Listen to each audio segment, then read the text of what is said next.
Relief of India. India is generally divided into following relief divisions: the Himalayan mountain complex, the Indus, Ganga, Brahmaputra plain, the peninsular plateau, the coastal plains, and the islands. In my previous video lecture, I had taught you about the Himalayan mountain complex.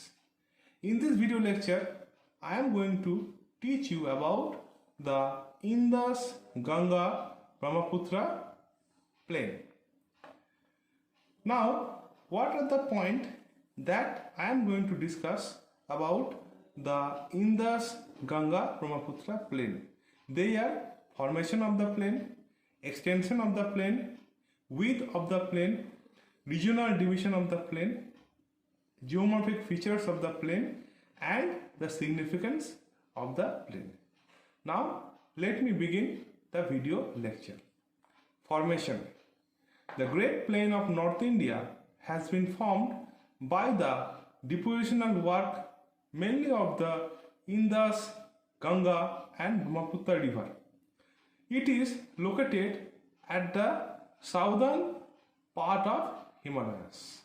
That means Himalaya is forming the northern boundary of this plain, while Peninsular Plateau is forming the southern boundary.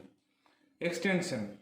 The plain extends for 2,400 kilometers in east-west direction from Satluj to Ganga Delta. Width. The width of the plain varies from 150 to 300 kilometers. The plain is narrowest in Assam, where it is 90 to 100 kilometers wide, while it is widest in Allahabad, where it is 280 kilometers wide.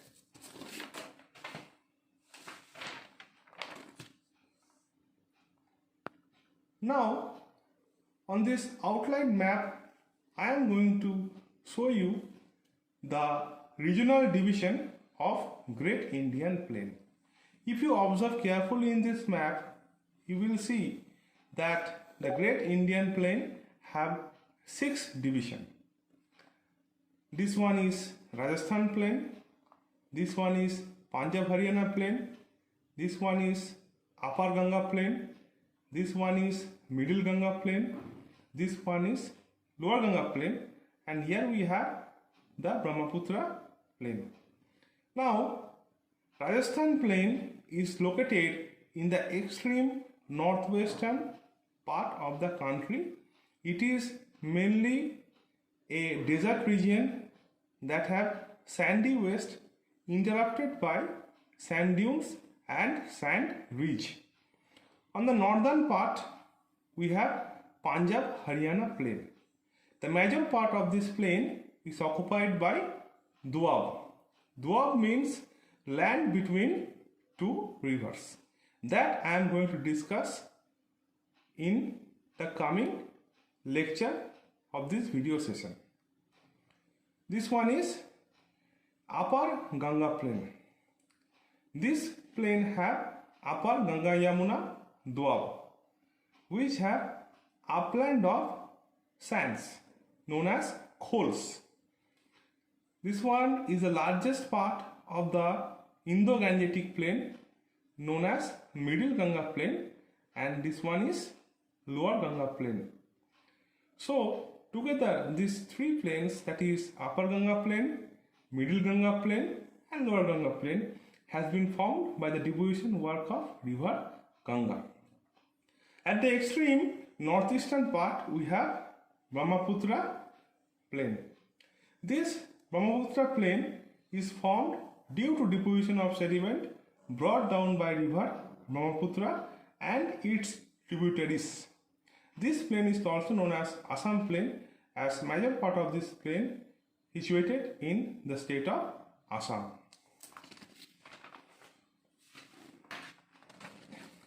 Now I will describe in detail the regional divisions of the North Indian Plain.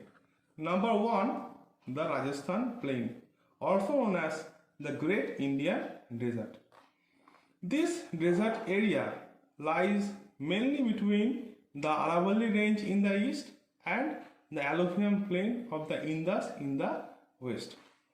This is a fairly low land of sandy waste, often interrupted by sand ridges and sand dunes. This is an area of inland drainage having several saline lakes. This area is unsuitable for agriculture. Why?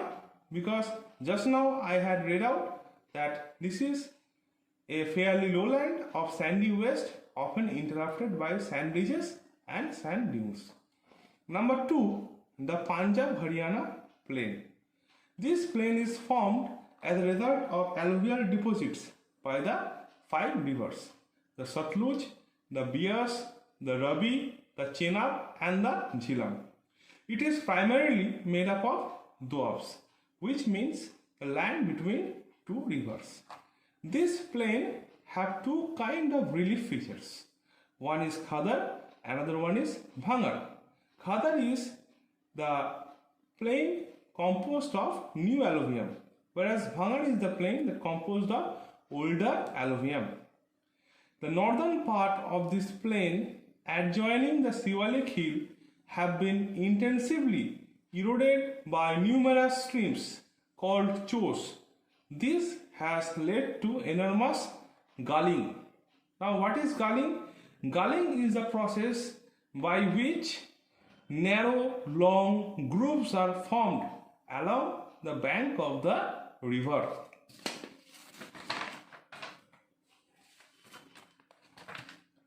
Now, what is doab? What does the term doab means?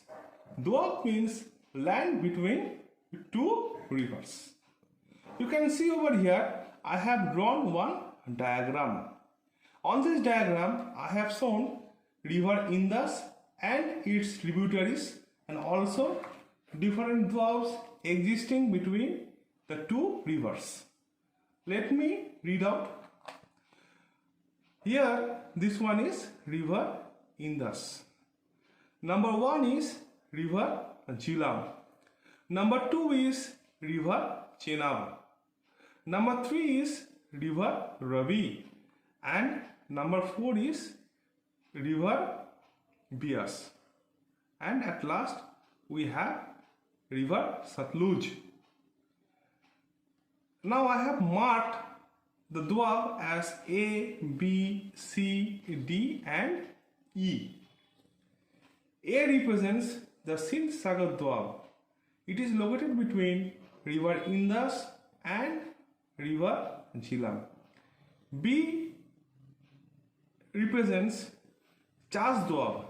It is located between river Jhelum and river Chenab. Rechna doab is marked as C. It is located between river Chenab and river Ravi. The D demarcate the area that belongs to Bari doab, that is located between river Ravi and Bias on one side and Satluj on another side. At the last, we have E, that is Bist Jalandhar doab, located between Bias and Satluj. Now let me repeat once more. 1 is river Jhelum, 2 is river Chenab, 3 is river Ravi, 4 is river Bias. A represents the Sindh Sagar doab located between Jhelum and river Indus. B represents Chas doab located between Jhelum and Chenab. C represents Rechna doab located between Chenab and Ravi. D represents Bari doab located between Ravi, river Satluj and Bias. E represents Bist Jalandhar doab located between Bias and river Satluj.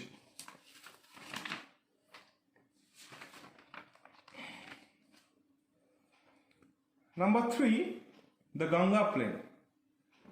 The Ganga plain is located in the states of UP, Bihar and West Bengal.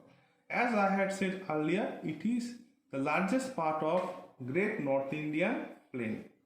This plain has been formed by the depositional work of Ganga and its tributary.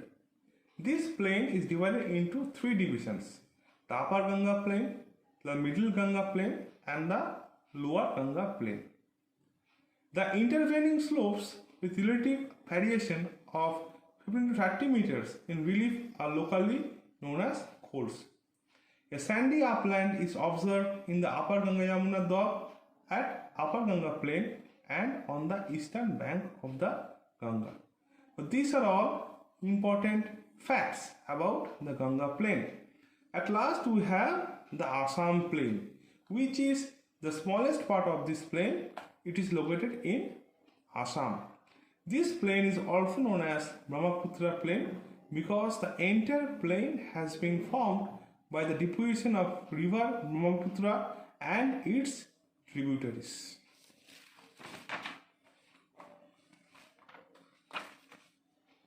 Now I am going to discuss geomorphology of plain or relief features of plain.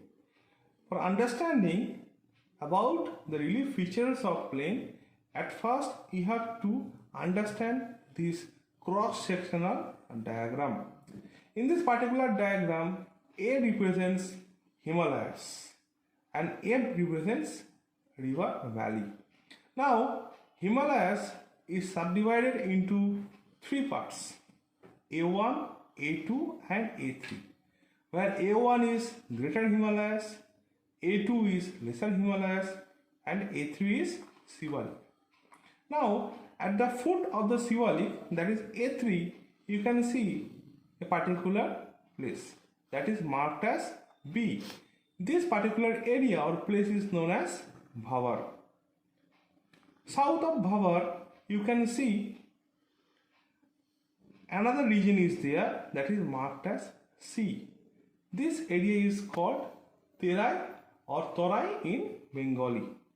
Then we have D and E. E is near F, that is river valley, and D is away from F. D represents Bhangar.